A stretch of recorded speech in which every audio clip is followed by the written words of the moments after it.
Hello everyone! So ayan, gumawa nga tayo ng ating mga cupcakes dahil birthday ng aking alaga. So ayan ang ating ginawa. Napakarami kong ginawa. Mga 50 pieces siguro yung cupcakes. And then, gumawa din tayo ng cookies. Tsaka icing. Diba? Busy ako sa paggawa. Ayan. May mga sprinkles siya. Alam nyo na, para colorful, para sa mga bata. So, diba? Ang cute. Ayan na nga siya, guys. Ayan yung ating cookies. Cookies puso.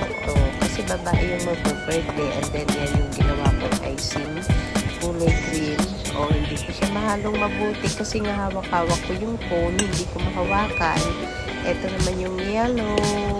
Diba? Sige. Video pa more. Ang cute ng kulay. At ito yung blue. Bali, 8 icing yung ginawa natin dyan, guys.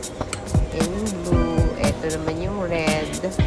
It looks, velvet yung kulay. Pag hindi mo pa siya nahalong mabuti, yan yung red.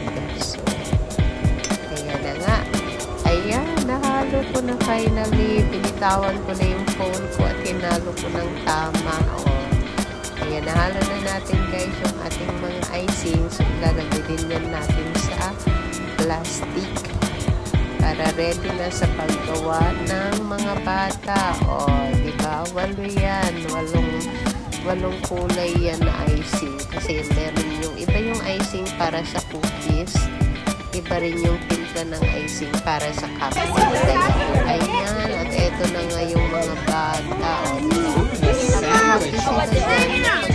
Lagay ng kanilang decoration ng kanilang icing. Diba? Pakahirap ka. Tapos ganyan ang ginawa nila. Diba? Bale, nag-enjoy naman talaga sila, guys.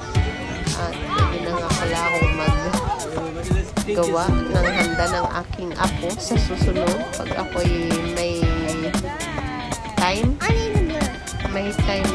kailangan din kasi dito ng time.